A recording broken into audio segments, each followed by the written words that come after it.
இயேசுவின் நாமத்தினால் இந்த வெள்ளிக்கிழமை ஆராதனைக்கு நாங்கள் அன்போடு வாழ்த்தி வரவேற்கின்றோம். நீங்கள் இருக்கிறதான இடங்களில் நீங்கள் எழுந்திருங்கள், எங்களோடு தேவனை ஆராதிக்கும்படியாக உங்களை ஆயத்தப்படுத்திக் கொள்ளுங்கள். முதலாவதாக வேதாகமத்தில் ஒரு வசனத்தை நாங்கள் வாசிப்போம்.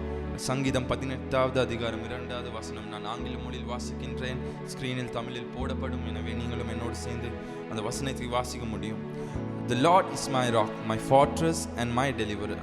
My God is my rock, in whom I take refuge, my shield and the horn of my salvation, my stronghold. ஆமென். இந்த வசனம் சொல்கிறது, கர்த்தர் எங்களுடைய கன்மலையானவராக இருக்கிறார், அவர் இடத்திலே நாங்கள் அவரை எங்களுடைய மறைவிடமாக வைத்திருக்கிறோம் என்று. அதே மாதிரி எங்களுக்கு ரட்சிப்பை கொடுத்த தேவன், அவர் எங்கள் ரட்சிப்பாக இருக்கிறாரு, எங்களை பாதுகாத்துக் கொள்கிறவராக இருக்கிறாரு. இப்பொழுது நாங்கள் வாழ்ந்து கொண்டிருக்கிற இந்த காலத்தில் நாங்கள் பார்ப்போம் என்றால் உலகம் முழுவதும் போராட்டங்களும், அதே மாதிரி மனிதர்கள் அநேக உபத்திரங்களுக்குள்ளே அவர்கள் ஆளாகிறார்கள். அதே மாதிரி அநேகர்களுக்கு தீமை நடக்கிறது.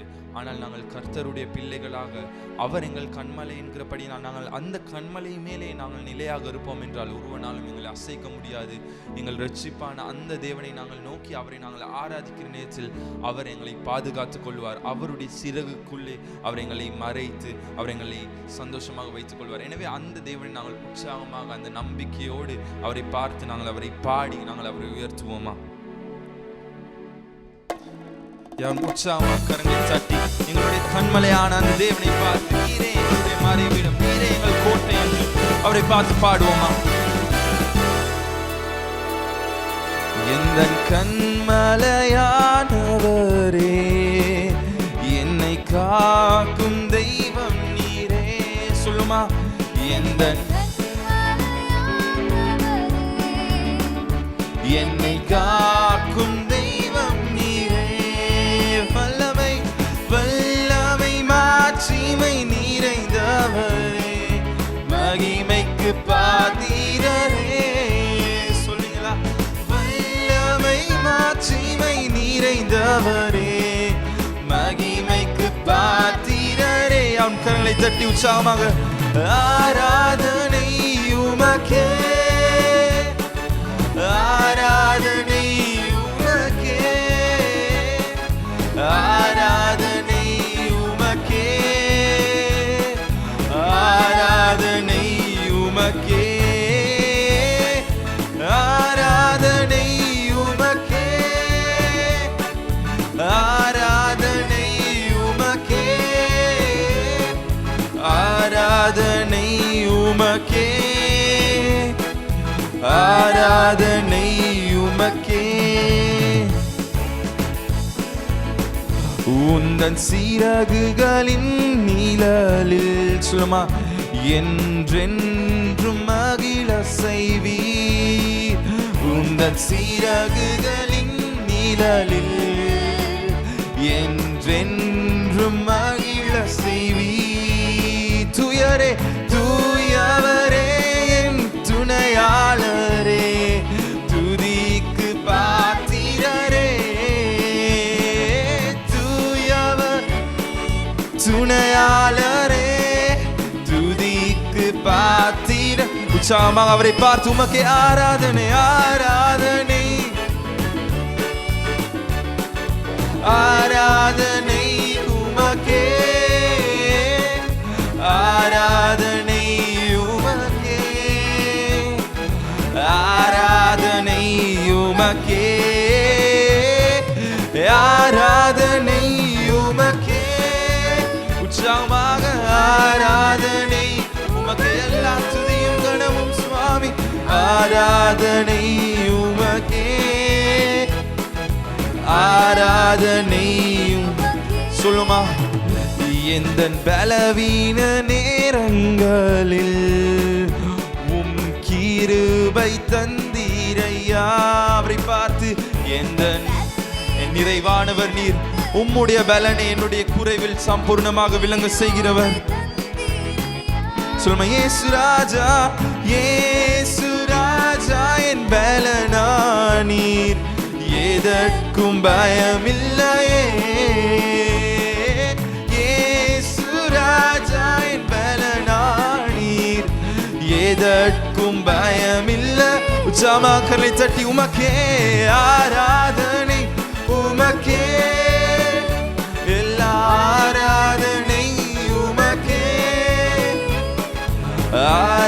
ஆராதனை உமக்கே, ஆராதனை உமக்கே, ஆராதனை உமக்கே. சொல்லுமா, ஆராதனை என் வாழ்நாள் முழுவதும் ஆராதனை உமக்கே, ஆராதனை கடைசியாக என் உயிருள்ள நாட்கள் எல்லாம் உம்மை புகழ்ந்து பாடிடுவேன். சொல்வீங்களா? எந்த உயிருள்ள நாட்கள் எல்லாம் உம்மை மாத்திரமே. ராஜா நீ செய்த நன்மைகளை எண்ணி எண்ணி துதித்திடுவேன். ராஜா நீ செய்த நன்மைகளை எண்ணி எண்ணி துதித்திடு. சொல்லும் ஆராதனை, ஆராதனை உமக்கே, ஆராதனை உமக்கே, ஆராதனை உமக்கே. உயிருள்ள நாளெல்லாம் ஆராதனை உமக்கே, எல்லா ஆராதனை உமக்கே. என் வாழ்நாளெல்லாம் உமக்கே, ஆராதனை உமக்கே. உற்சாகமாக கரலை தட்டி எங்கள் கண்மலையான அந்த தேவனுக்கு நாங்கள் நன்றி செலுத்துவோம். அவன் கரங்களை உயர்த்தி இந்த நேரத்தில் கூட அப்பாவை பார்த்து சொல்லும், நீரே எங்கள் கண்மலையானவர். ஆண்டவரே, இந்த உலகத்தில் நடக்கிற உபத்திரங்களில் ஆண்டவரே கூட நீர் எங்களை பாதுகாத்து கொண்டிருக்கிறீர். அதற்காக நன்றி செலுத்துகிறோம் சுவாமி. நீர் எங்களை வாழ வைத்திருக்கிறீர். அதற்காக நன்றி செலுத்துகிறோம் சுவாமி. அதற்காக நன்றி செலுத்துகிறோம். ஆண்டவரை பார்த்து சொல்லுமா, ஆண்டவரே உம்முடைய கிருபை ஆண்டவரே எங்களுடைய பலவீன நேரங்களில் எல்லாமே ஆண்டவரே அது எங்களுடைய பலனாக நிற்கிறதே சுவாமி. இன்றை கூட உலகத்தில் அநேகர் பலன் இல்லாமல் இருக்கிறார்கள். என்னால் இதை செய்ய முடியாது, நாங்கள் பலவீனர்கள் என்று இருக்கிறார்கள். அல்ல ஆண்டவர் சொல்கிறார், என்னுடைய கிருபை அது உனக்கு போதுமானது என்று அவர் சொல்லுகிறாரு. இன்னைக்கு சில நேரம் நீங்கள் தனிமையாக இருக்கலாம், நீங்கள் தனிமையான ஒரு மனிதனாக இருக்கலாம். இந்த உலகத்தை பொறுத்தவரை அநேக மனிதர்கள் என்னத்தை சொல்கிறார்களோ அதை தான் அவர்கள் நம்புவார்கள். இல்லாவிட்டால் அநேக மனிதர்கள் இருக்கிற பக்கத்தில் தான் உண்மை இருக்கும் என்று இருப்பார்கள். ஆனால் ஆண்டவர் சொல்லுகிறாரு, நான் உன்னோடு இருக்கிறேன். உலகத்தில் மனிதர்கள் பின்னால், உன்னுடைய சத்துருக்கள் பின்னால் அநேக மனிதர்கள் இருக்கலாம், ஆனால் உன்னுடைய பின்னால் நான் ஒருவர் இருக்கிறேன், அது போதுமாமே. எனவே அவரை பார்த்து சொல்லும், ஆண்டவர் உம்முடைய கிருபை போதுமானவரே. ஆண்டவர் நாங்கள் தனிமையான நேரத்தில் உம்முடைய கிருபை எங்களை தாங்கினது. ஆண்டவர் தள்ளாடின நேரத்தில் உம்முடைய கிருபை ஆண்டவர் எங்களை நடத்த செய்தது. ஆண்டவர் அதுக்காக நாங்கள் நன்றி செலுத்துகிறோம். உம்முடைய கிருபை மாத்திரம் என்னுடைய வாழ்க்கையில் இருந்தால் போதும்னு சொல்லுகிற யாவரும் ஆண்டவரை பார்த்து சொல்லுவோமா, உண்மையாக உண்மையுள்ள ஒரு இதயத்தோடு ஆண்டவரை பார்த்து நாங்கள் சொல்லுவோமா.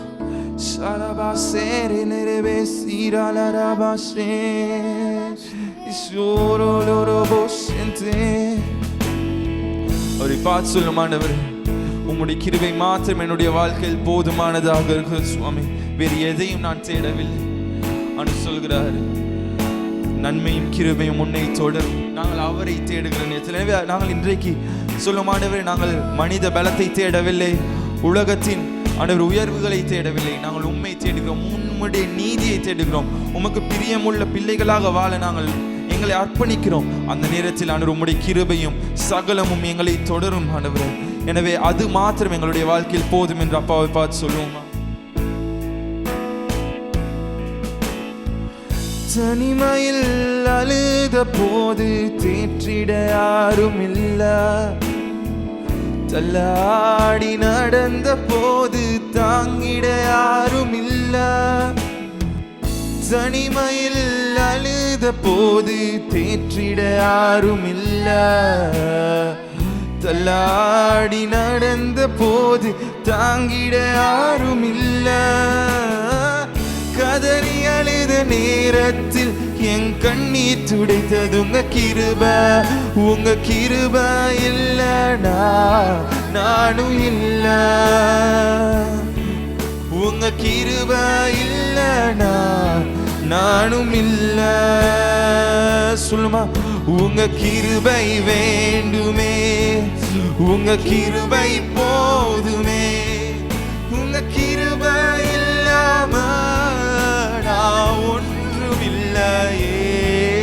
உங்க கிருபை வேண்டுமே. உங்க கிருபை போதுமே.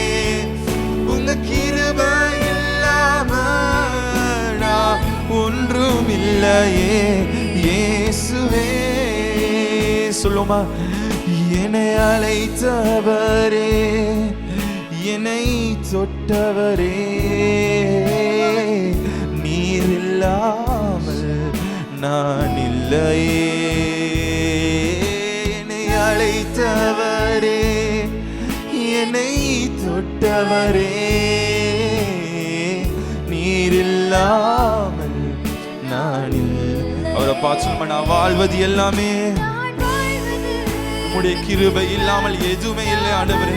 இம்மட்டும் என்னை தாங்கி நடத்தினது உம்முடைய கிருபை.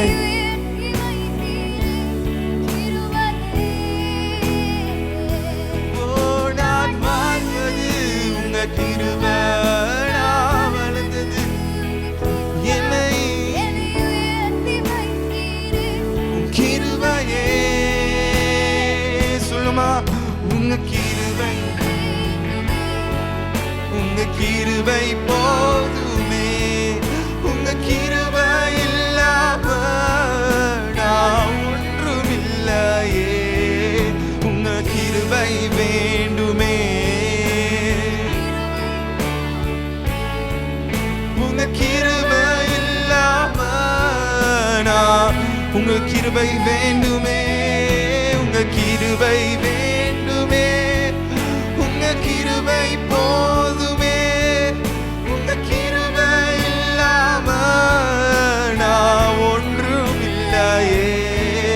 உங்க கிருபை வேண்டுமே. உங்க கிருபை போதுமே. உங்க கிருபை இல்லாம நான் ஒன்றும் இல்லையே. இயேசுவே அவரை பார்த்து சொல்லும், ஆண்டவரே உம்முடைய கிருபை மாத்திரம் எங்களுடைய வாழ்க்கையில் இல்லாமல் இருந்திருந்தால் ஆண்டவரே நாங்களாகவே இருக்க முடியாது. வேதாகமத்தில் நாங்கள் பார்க்கிறோம், அழிக்கப்பட வேண்டிய மனிதர்கள் நாங்கள். ஆண்டவருடைய கோபத்துக்கு ஆளாக வேண்டியவர்கள் நாங்கள். ஆண்டவர்களுடைய சத்துருக்களை போல இருந்த எங்களை அவருடைய கிருபை நிமித்தம், இயேசு கிறிஸ்துவின் நிமித்தம் அவருடைய கிருபையை தந்து ஆண்டவர் எங்களை அவருடைய சொந்த பிள்ளைகளாக மாற்றினார். இன்றைக்கு நாங்கள் வாழ்கிறோன்னா இந்த வாழ்க்கை கூட எங்களுடைய கருத்தில் அல்ல. இதெல்லாமே அவர் தந்து தயவு தான், அவருடைய ஈவு தான். இதெல்லாமே அவருடைய கிருபை. எபேசியர் 2வது அதிகாரம் 8வது வசனம் சொல்லுகிறது, நாங்கள் கிருபையினாலே விசுவாசத்தை கொண்டு ரட்சிக்கப்பட்டிருக்கிறோம். இது தேவனுடைய ஈவு. இன்றைக்கு நாங்கள் வாழ்கிற வாழ்க்கை எல்லாமே அது அப்பாவுடையது. அது எல்லாமே உமக்கு சொந்தமானதாண்டவரே. இந்த வாழ்க்கையை நாங்கள் உமக்கெனத்தான் ஆண்டவரே நாங்கள் வாழ வேண்டும். உம்முடைய விருப்பத்தை தான் செய்ய வேண்டும். பார்த்து சொல்லும் ஆண்டவரே, இன்றைக்கு எங்களை சுற்றி மனிதர்கள் இருக்கலாம் ஆண்டவரே, எங்களுக்கு ஒரு பேர் இருக்கலாம், இல்லாவிட்டால் மற்றவர்கள் சொல்லலாம் நாங்கள் உயரப்பட்ட மனிதர்கள் என்று. ஆனால் இது எதுவுமே எங்களால் அல்ல. இது எல்லாமே எங்களால் அல்ல. இதெல்லாமே உம்முடைய கிருபை நிமித்தம் மாத்திரமே. நாங்கள் என்று சொல்ல எதுவுமே இல்லை. சிலர் ரதத்தை குறித்து மேன்மை பாராட்டுகிறார்கள், ஆனால் நாங்களும் ஆண்டவரை குறித்து மாத்திரமே. என்றால் நாங்கள் இன்றைக்கு வாழுவது, எங்களுக்கு இருக்கிற குடும்பங்கள் எல்லாமே ஆண்டவருடைய கிருபை. எனவே பிரியமானவர்களை உண்மையுள்ள இருதயத்தோடு சொல்லுவோம், அப்பா ஆண்டவரே இதெல்லாமே உம்முடைய கிருபையினால் மாத்திரமே சுவாமி. இது எல்லாமே உம்முடைய கிருபையினால் மாத்திரமே. நாங்கள் அல்ல ஆண்டவரே. நாங்கள் இன்றைக்கு அழியாமல் நிர்மூலமாகாமல் நிற்கிறோம் என்றால் அது எல்லாமே உம்முடைய சுத்த கிருபை ஆண்டவரே. நான் என்று சொல்ல எனக்கொன்றுமில்ல, தரமானு சொல்ல என்னிடம் எதுவும் இல்ல. நான் என்று சொல்ல எனக்கொன்றுமில்ல, தரமானு சொல்ல என்னிடம் எதுவும் இல்ல. தகுதியில்லா என்னை உயர்த்தினது உங்க கிருபையா. தகுதியில்லா என்னை உயர்த்தினது உங்க கிருபை. உங்க கிருபை இல்லைனா நானும் இல்ல, உங்க கிருபை இல்லனா நானும் இல்ல.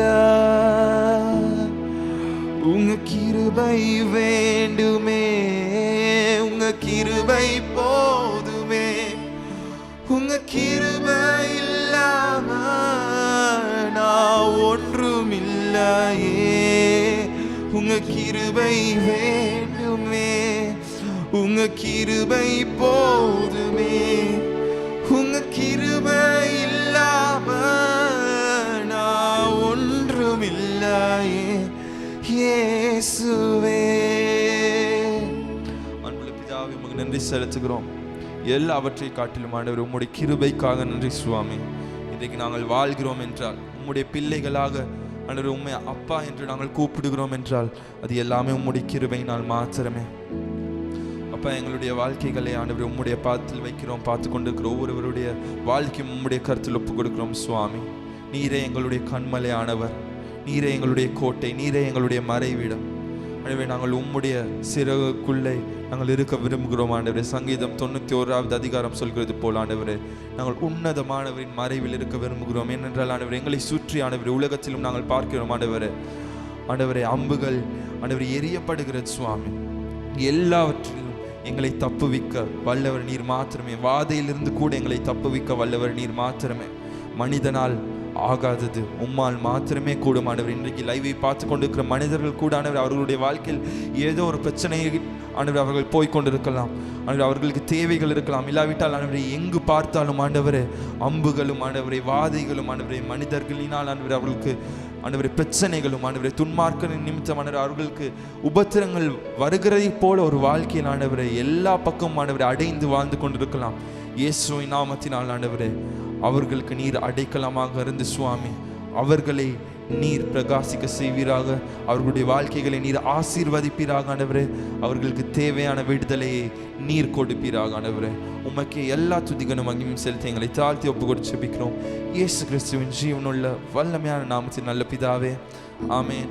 எங்கள் அனைவரும் அமர்ந்து கொள்ளும் தேவனுடைய பிரசன்னத்தில் இப்பொழுது கூட போதகர் தேவனுடைய வார்த்தையை உங்களோடு பகிர்ந்து கொடுக்க போகிறார். நீங்கள் ஆயத்தமாக இருக்கிறீர்கள் என்று விசுவாசிக்கின்றேன். உற்சாகமாக இருங்கள். தேவன் தாமே உங்களை ஆசீர்வதிப்பாராக. God bless you.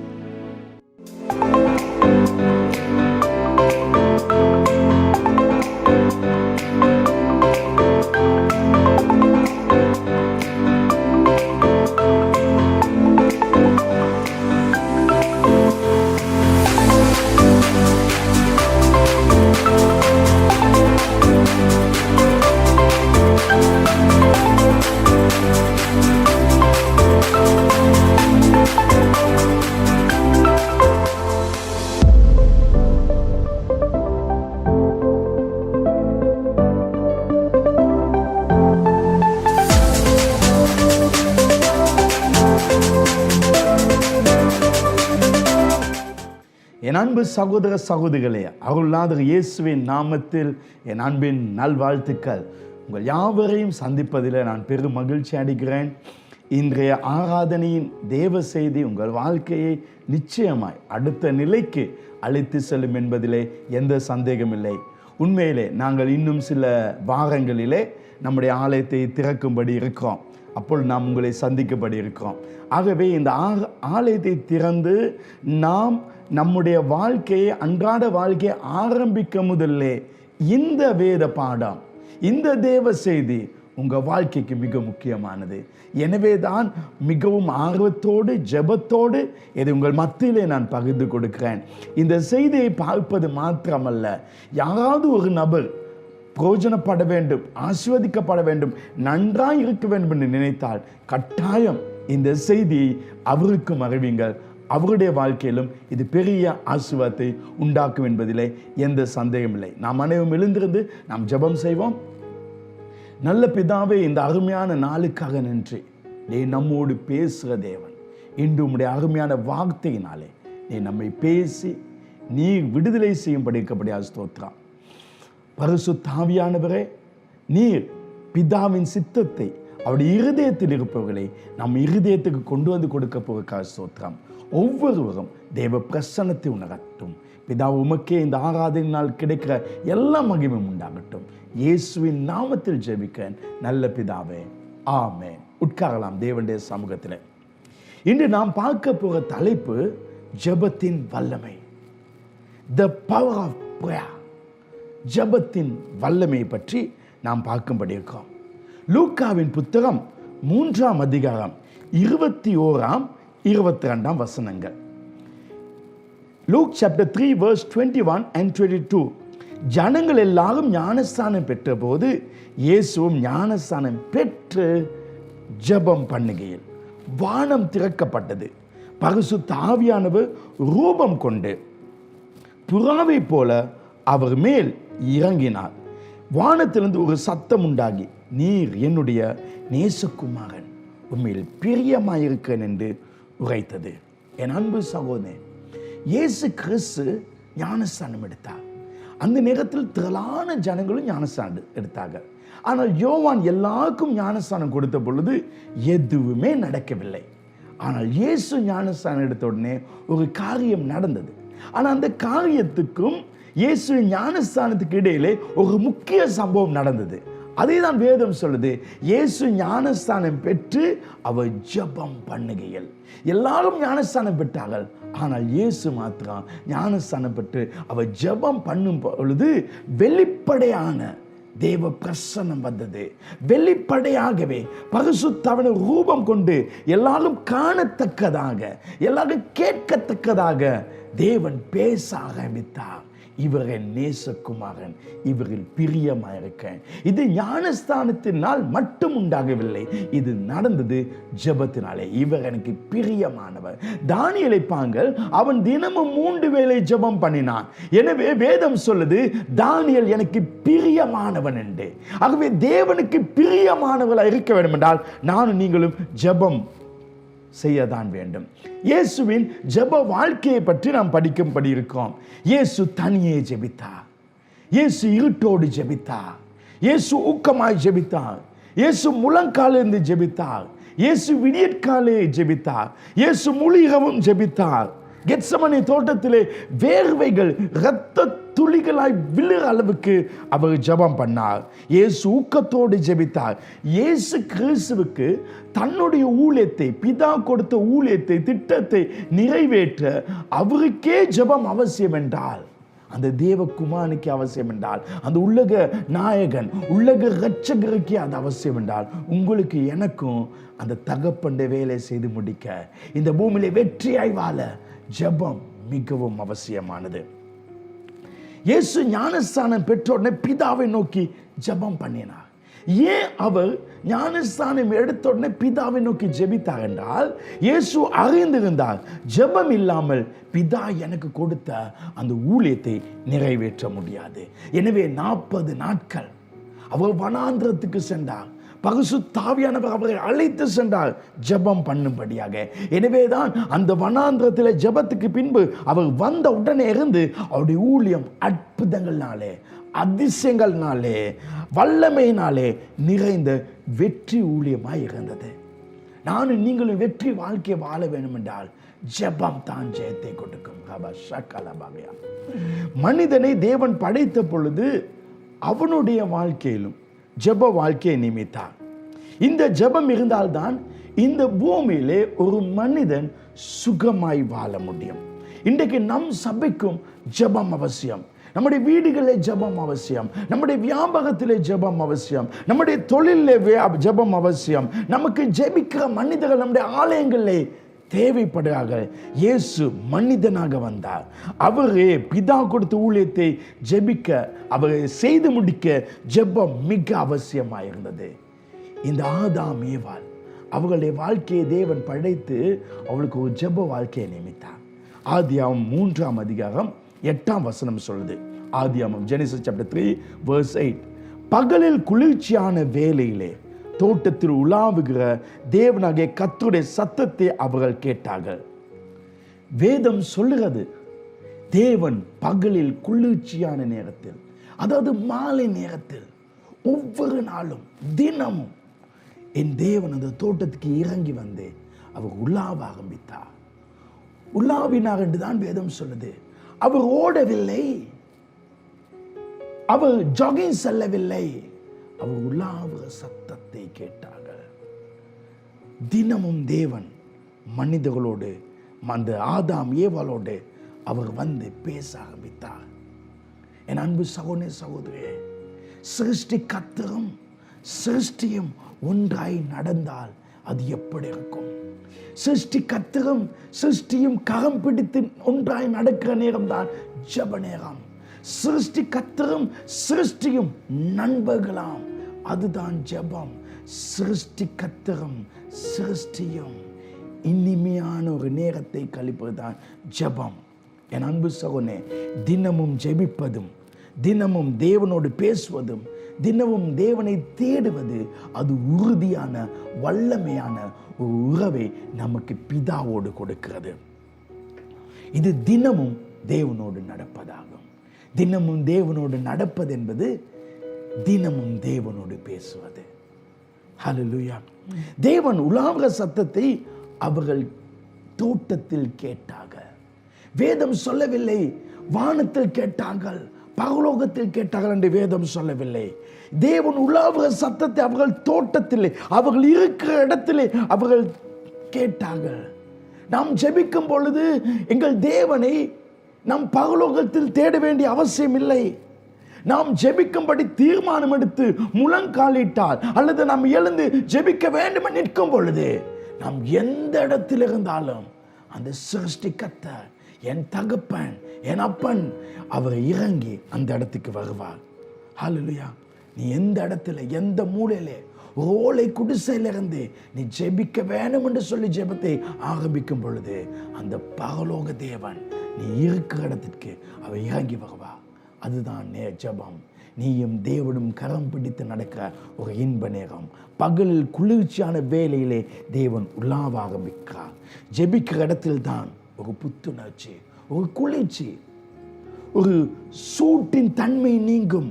பலவிதமான போராட்டங்கள், பலவிதமான பிரச்சனைகள், பலவிதமான அவமானங்கள், பலவிதமான நோய்கள், பலவிதமான உபத்திரத்தின் மத்தியிலே நீ கடந்து கொண்டு போயிருக்கலாம்.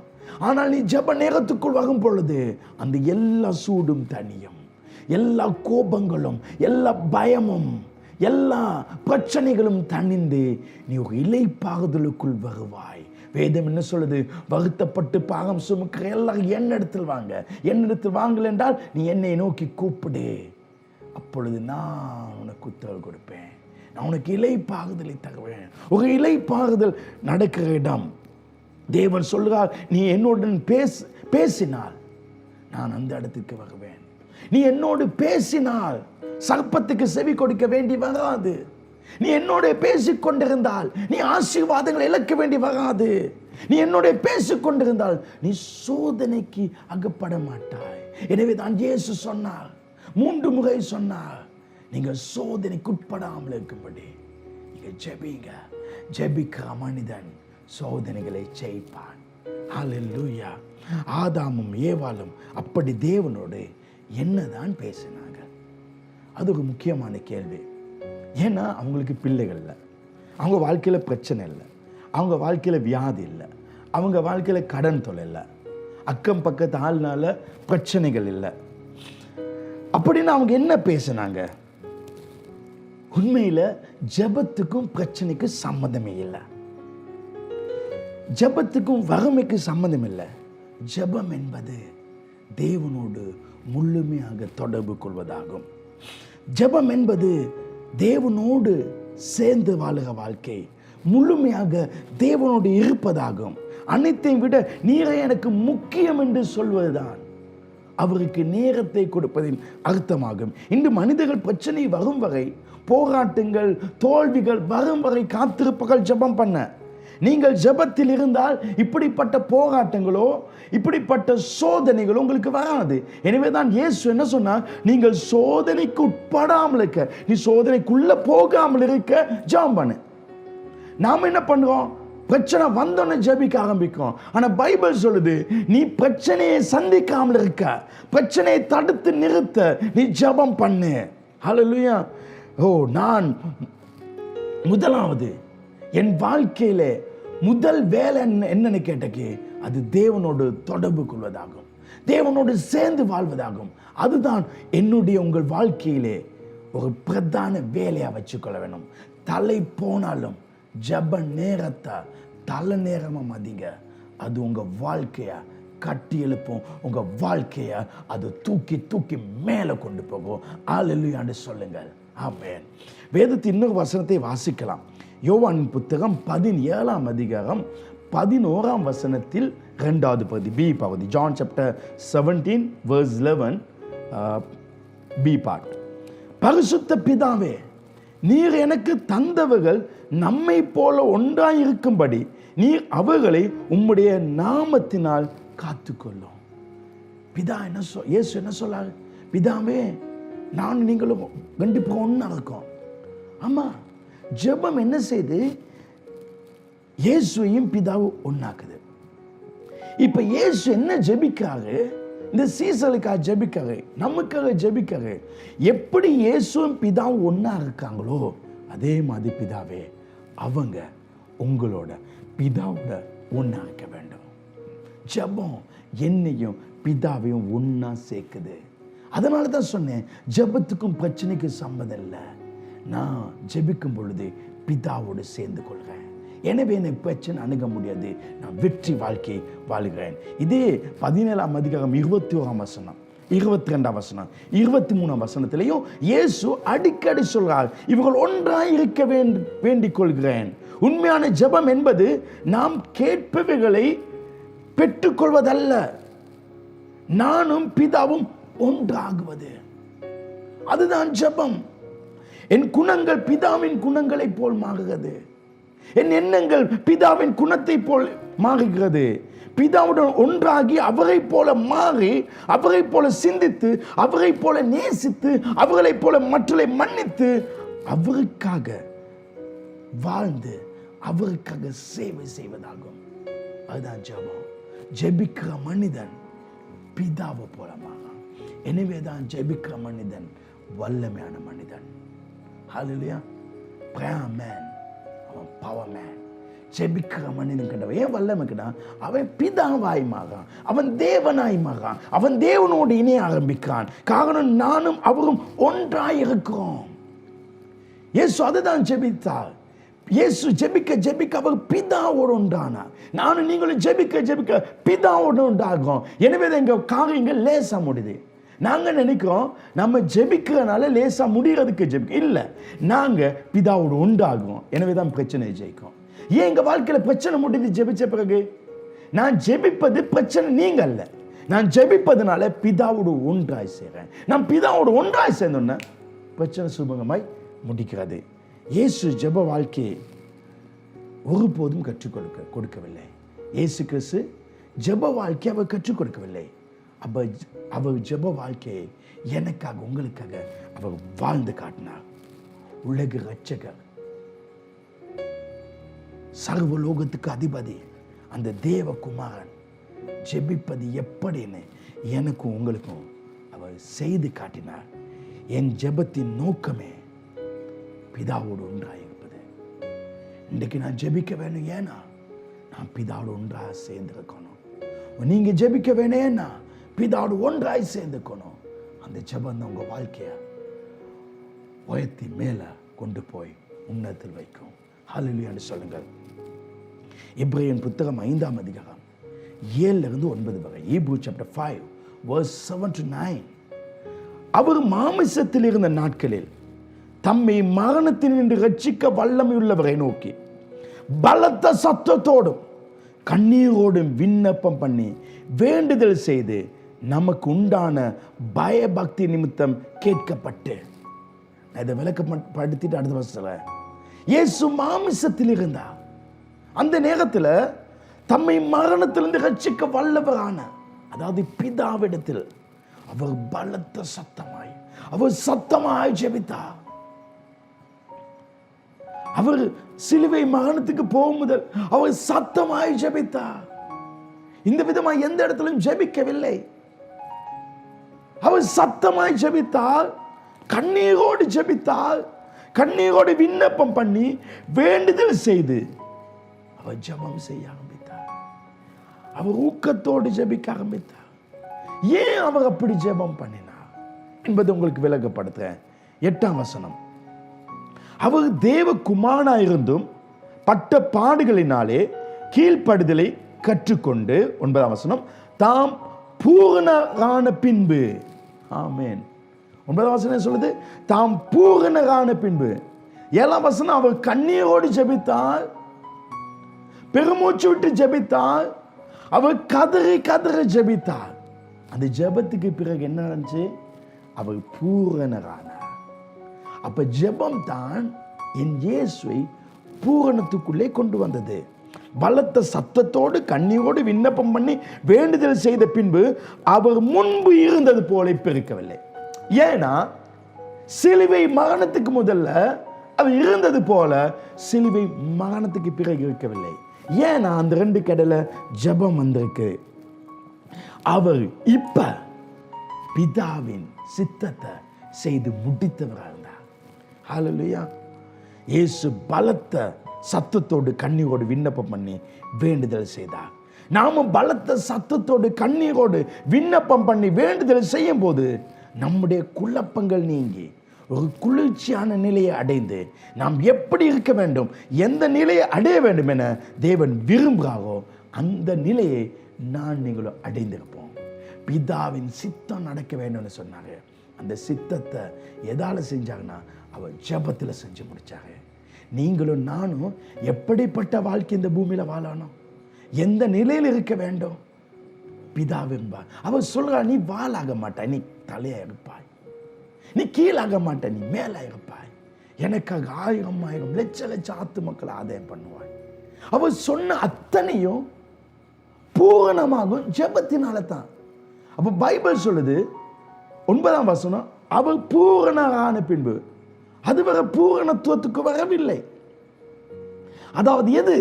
பிதாவுடைய சித்தத்தை செய்து முடிக்கல. அப்ப பிதாவுடைய விருப்பம் எப்ப முடியும்னா ஜெபத்துக்கு பிறகுதான். ஹல்லேலூயா. நானும் நீங்கள் எந்த நிலையில் இருக்கணும், எந்த இடத்துல இருக்கணும், அந்த இடத்துக்கு கொண்டு போய் வைப்பது அது ஜெபம் தான். ஹல்லேலூயா. இயேசு உயிர்த்தெழுந்த பின்பு அவர் முதல்ல இயேசு அல்ல, இப்ப அவர் வித்தியாசமானதா. ஹல்லேலூயா. கதவுகள் மூடப்பட்டு அவர் உள்ள போனாரு, அவர் திடீர்னு மறைந்து போனாரு, அவர் வித்தியாசமானவராக இருந்தார். நான் உங்களை பார்த்து சொல்றேன், நீ ஜெபிக்க ஆரம்பித்தால் நீ மற்றவர்களோட வித்தியாசமாக இருப்பாய். எப்படி என்றால் நீ தேவனை போல இருப்பாய். ஜெபம் உன்னையும் தேவனையும் ஒன்றாக்கும். சத்தமாய் ஆமென் என்று சொல்லுங்கள். ஆமென் என்று டைப் பண்ணுங்க. ஹல்லேலூயா. இன்னொரு காரணம் சொல்ல, இயேசு பலத்த சத்தத்தோடும் கண்ணீரோடும் விண்ணப்பம் பண்ணி வேண்டுதல் செய்ய காரணம் ஏன் இப்படி கதறுனா? ஏன்னா ஜெபம் தான் பிதாவையும் இயேசுவும் ஒன்றாக்குறது. என்னையும் பிதாவை ஒன்றாக்குவது நாம் ஒன்றாக இருக்க முடியும் ஜெபத்தில் தான், வேற எதுலையும் இல்லை. நான் ஜெபிக்கிற நேரம் தான் நான் அவருடைய கையை பிடிச்சி போகிறேன். இப்ப இயேசு சிலுவையில அவர் சாகும் பொழுது ஒரு பெரிய பிரிவு வரப்போகுது பிதாவுக்கும் இயேசுவுக்கும். எனவே இந்த பிரிவுக்காக, இந்த பிரிவின் நிமித்தம் அவர் கண்ணீர் விட்டார், அவர் கதறினார். ஏன்னா அந்த பிரிவை அவர் விரும்பவில்லை. எதை இழந்தாலும் பிதாவை இழக்கக்கூடாது. எனவே தான் கதறினார், என் தேவனே என் தேவனே ஏன் என்னை கைவிட்டேன். எனவே இந்த ஒப்புரவாகுதலை, இந்த ஒன்றாக இருப்பதை என் இயேசு திரும்ப பெற்றுக்கொண்டது அந்த ஜெபத்தின் நிமித்தம் தான். எனவே பிரச்சனைகள் வரும் பொழுது இது என்னையும் தேவனையும் பிரிக்கும் என்றால் நான் ஜெபம் பண்ணினால் அந்த பிரச்சனை என்னையும் இயேசுவையும் ஒரு பிதாவையும் ஒரு நாளும் பிரிக்கவே முடியாது. நீங்க ஜெபம் செய்தால் தேவனாலே வல்லமையாக பயன்படுத்தப்பட முடியும். ஹல்லேலூயா. ஜெபிக்கிற மனிதன் வல்லமையாக இருப்பான். உங்க ஜெப வாழ்க்கை வல்லமையா இருக்கணும், அப்பதான் நீங்க வல்லமையா இருக்கலாம். நீங்க ஜெபம் செய்தால் தேவனால் அபிஷேகம் பண்ணப்படுவீர்கள். எனவேதான் சொன்னேன், ஜெபிக்கும் பொழுது நீயும் தேவனும் ஒன்றாகிறாய். அப்படி என்றால் நீ தேவனை போல வல்லமுள்ளவனாய் மாறாய், நீ அபிஷேகம் பண்ணப்பட்டவனாய் மாறாய். நீங்கள் ஜெபிக்கும் பொழுது புதிய வாசல்கள் உங்களுக்காக திறக்கப்படும். நீங்கள் ஜெபிக்கும் பொழுது பொருளாதார ஆசீர்வாதங்கள் உண்டாகும். நீங்க முழங்கால் படியிட்டால் பரலோகத்தில் இருக்க பிதா கேட்டு உங்கள் குறைவுகளை எல்லாம் நிறைவாக்குவார். வறுமை இருக்காது. என் தேவனுக்கு வறுமை இல்லை, என் தேவனுக்கு நோய் இல்லை, என் தேவனுக்கு தோல்வி இல்லை. நீ ஜெபிக்க ஆரம்பித்தால் நீ தேவனோடு ஒன்றாயிருக்கிறாய். ஓ ரபா ஷெக்கிரியா. லூக்காவின் புத்தகம் 6ஆம் அதிகாரம் 12ஆம் வசனம். அந்நாட்களில் அவர் ஜெபம் பண்ணும்படி ஒரு மலையின் மேல் ஏறி இரா முழுவதும் தேவன் நோக்கி ஜெபம் பண்ணார். இயேசு கிறிஸ்து ஒரு மலையில் ஏறி இரா முழுவதும் ஜெபம் பண்ணார். ஏன் அந்த ராத்திரி ஜெபித்தார்? ஏன் விடிஞ்சொன்ன அடுத்த வசனத்தில் பாங்க, அவர் விடிஞ்சொன்ன 12 சீசர்களை தேர்ந்தெடுக்க வேண்டும். தேர்ந்தெடுத்து அவர்களை இந்த முக்கியமான உன்னதமான ஊழியத்திலே அப்போஸ்தலர்களாக அவர்களை நியமிக்க வேண்டும். எனவே இப்படிப்பட்ட ஒரு தேர்ந்தெடுப்பு, ஒரு வெற்றிகரமான ஒரு காரியத்தை செய்ய முதலிலே என் ஆண்டவராகிய இயேசு அவர் ஜெபம் பண்ணினார். நான் ஜெபித்தாலே எதிலும் பிதாவின் விருப்பத்தை அறிய முடியும். இயேசு ஜெபித்தாக முழுதும் யாரை தேர்ந்தெடுப்பது? பிதாவின் சித்தத்தை அறிந்தார். நான் என்ன செய்யணும், நான் எங்க போகணும், நான் எதை தேர்ந்தெடுக்கணும், எப்படிப்பட்ட வியாபாரத்தில் கை வைக்கணும், எந்த இடத்துல எதை நான் ஸ்டார்ட் பண்ணணும், இதெல்லாம் ஜெபம் பண்ற மனிதன் துல்லியமாக கைய வைப்பான். அது ஜெபத்தால மட்டும்தான் முடியும். என் சபை ஜெபிப்பதை நான் காண விரும்புகிறேன். என் சபை ஜெபிக்கிற சபையா மாற வேண்டும். என் சபை மக்கள் முழங்கால் இருந்து ஜெபிக்கணும். அப்ப அவங்க விரல் வைக்கிற இடம் வெற்றியா இருக்கும். நீ ஒரு காரியத்தை செய்ய முதல்ல உனக்கு ஜெபம் தேவை. தேவன் தோல்வி அடைய மாட்டார். நீ ஜெபிக்கிறவனா இருந்தால் தோல்வி அடைய மாட்டாய். அல்லேலூயா. இப்படி சொல்றேன், தேவனால் எல்லாம் கூடும், ஜெபிக்கிறவனால் எல்லாம் கூடும். ரெண்டும் ஒன்றுதான். அப்ப ஜெபிக்கிறவன் தேவனை போல மாறுறான். இயேசு சொன்னார், சோதனைக்குட்படாமல் இருக்கும்படி நீங்கள் ஜெபம் செய்யுங்க. ஜெபம் பிரச்சனைக்குள்ள ஒன்று போக வைக்காது, சிக்கல் ஒன்று மாட்ட வைக்காது. ஜெபம் உங்களை தேவனோடு இருக்கும்படி வைக்கும். தேவனோட உள்ள தொடர்பு உங்களை பாதுகாக்கும். ஜெபம் உங்களை தேவனோடு ஒன்றாய் மாற்றும். உங்களை பார்க்கிறவங்க உங்ககிட்ட தேவனை பார்ப்பாங்க. அது ஜெபத்தினால் மட்டும்தான் நடக்கும். இப்படிப்பட்ட வாழ்க்கையை வாழுங்க. வாழ்க்கையில் ஒரு குறிப்பிட்ட நேரத்தை வைச்சுக்கொள்ளுங்க. அந்த நேரத்தில் தினமும் கடவுளை பாதம் ஜெபத்தில் இருங்க. கடவுளை பாதத்தில் ஜெபத்தில் இருங்க. என் ஆண்டவர் வருவா, உன் வாழ்க்கை மாறப்போது, நீ கடவுளாய் மாறுவாய், அவரை போல மாறுவாய். அந்த சாயலாகத்தானே நீ நாளுக்கு நாளாய் நீ மறுபமாய் மாறுவாய். அவரை போல வாழ்வீங்க. உங்கள் வாழ்க்கை வெற்றியாக இருக்கும். ஹல்லேலூயா. God bless you. நாம் எழுந்திருந்து வந்து ஜெபத்தை பண்ணோம். நல்ல பிதாவே, இந்த நாளுக்காக நன்றி. உங்களுடைய அருமையான வார்த்தையை நான் பேசினேன், துல்லியமாய் பேசினேன், தெளிவாய் பேசினேன். உமக்கு நன்றி. இந்த வார்த்தை ஏராள மக்கள் வாழ்க்கையை மாற்றி அமைக்க போக ஸ்தோத்திரம். ஒரு வித்தியாசத்துக்குள் வழிநடத்தும், ஒரு மேன்மையான வாழ்க்கைக்குள் வழிநடத்தும். இவர்கள் வாழ்க்கையை வெற்றியின் மேல் வெற்றியாக்கட்டும். இயேசுவின் நாமத்தில் ஆஸ்வதிக்கிறேன் எங்கள் ஜீவன் நல்ல பிதாவே.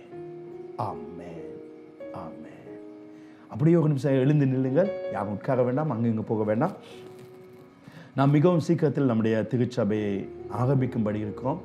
இன்னும் சில 2 வாரத்தில் இந்த சர்ச் நம்ம ஸ்டார்ட் பண்ணிடுவோம் என்று நான் அதிகமாக நம்புகிறேன். கடவுளை கிருபை நமக்கு இருக்க வேண்டும்.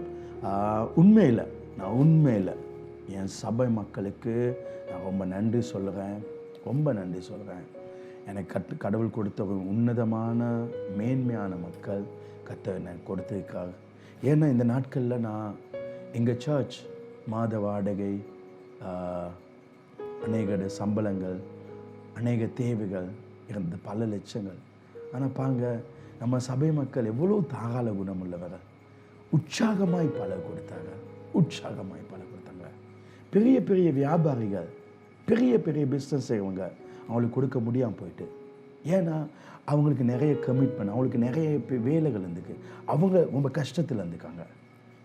ஆனாலும் அவங்கள சிலர் உற்சாகமாக கொடுத்துருக்காங்க. ஆனால் இந்த வேலைக்கு போகிறவங்க, சின்ன சின்ன தொழில் செய்கிறவங்கெல்லாம் கொஞ்சம் கொஞ்சமாக கொடுத்து, அந்த கொஞ்சம் கொஞ்சம் நமக்கு ஒரு பெரிய தொகையாக மாதம் வந்து உண்மையில் சொல்ல போனால் எங்கள் சர்ச்சில் ஒவ்வொரு மாதமும் இந்த 3 மாதமும் ஒரு பிரச்சனை இல்லாமல் சரியாக போய் கொண்டுக்குது. அதிகமாகவும் கிடைக்கல, குறைவாகவும் கிடைக்கல. என் தேவன் உங்களுக்கு கூடாக எங்கள் சர்ச்சில் பணத்தேவே சந்தித்தார். நான் உண்மையில் என் சபை மக்களுக்கு நான் நன்றி தெரிவிக்கிறேன். இந்த செய்தியை சில வெளி தேசத்திலும் பார்த்து கொண்டிருக்கிறீர்கள், உங்களுக்கு நன்றி தெரிவிக்கிறேன். நீங்கள் கொடுத்த அன்பின் ஊழியத்தின் காணிக்கை எங்கள் சபையை இன்னும் வைத்திருக்கு. கடவுள் உங்களை நிச்சயமாக ஆஸ்வதிப்பார். God bless you. உட்காருங்க. இதை நான் நின்று கொண்டு சொல்லணும்னு நினச்சேன். ஏன்னா ரொம்ப நன்றி. என் அன்பு சகோதரனே சகோதரே, இது ஒரு காணிக்கை நேரம். உற்சாகமாக இது காணிக்கை கொடுக்குற நேரம். உற்சாகத்தோடு நீங்கள் காணிக்கைகளை கொடுங்கள். உங்கள் தசம பாகம், பார்ட்னர்ஷிப், தேவனுடைய ஊழியத்துக்காக நீங்கள் சந்தோஷமாக நீங்கள் தாராளமாக கொடுங்க. ஏன்னா இப்படி கொடுக்கும் பொழுது எனக்கும் ஒரு சந்தோஷம் வந்துருக்கு. அட எங்கள் மக்கள் கொடுக்க. ஏன்னா என்னுடைய சபைக்கு நான் பல மில்லியன் ஒவ்வொரு மாதமும் நான் கொடுத்துருக்கேன். பல லட்சங்கள் நான் கொடுத்துருக்கேன். ஏன்னா வியாபாரங்களை செய்தபடி. ஆனால் இந்த வியாபாரம் நான் 100க்கு 100 நான் நிறுத்திவிட்டேன். ஆனால் இன்றைக்கு என் சபை மக்களினாலே அது தேவைகள் சந்திக்கப்பட்டது. கர்த்தர் உங்களை நிச்சயமாக ஆசீர்வதிப்பார். நீங்கள் கொடுக்கிறது சிறிதோ பெரிதோ, அது 1000 பேர் சேரும் பொழுது அது பெரிய தொகையாக வருது. எனவே இந்த ஸ்க்ரீனில் காணப்படுகிற பேங்க் அக்கௌண்ட்டுக்கு உங்கள் பணத்தை நீங்கள் அனுப்பும்படி கேட்டுக்கொள்ளும். அல்லது இந்த வாட்ஸ்அப் இலத்துக்கு கால் பண்ணி உங்களிடத்தில் இருக்க பணத்தொகையை நீங்கள் சொல்லுங்கள். அப்பொழுது எங்கள் ஸ்டாஃப் உங்களுக்கு அதை எப்படி செய்வது, என்ன செய்வது என்று உங்களுக்கு உதவி செய்வார்கள். கையில் பணம் இல்லாதவங்க கவலையே பட வேணாம். ஃபோன் எடுங்க. உங்கள் இந்த செய்தியினால் பெற்ற ஆசீர்வாதத்தை நீங்கள் டைப் பண்ணுங்கள். தேவன் உங்களை ஆசீர்வதிப்பார். வர ஞாயிற்றுக்கிழமை காலை 9 மணிக்கு சிங்கள மொழியிலும், காலை 11 மணிக்கு தமிழ் மொழியிலும் இன்னொரு செய்தியிலே சந்திப்பேன். அது இன்னும் மேன்மையாய் உங்கள் வாழ்க்கையை ஆஸ்வதிக்கும். God bless you.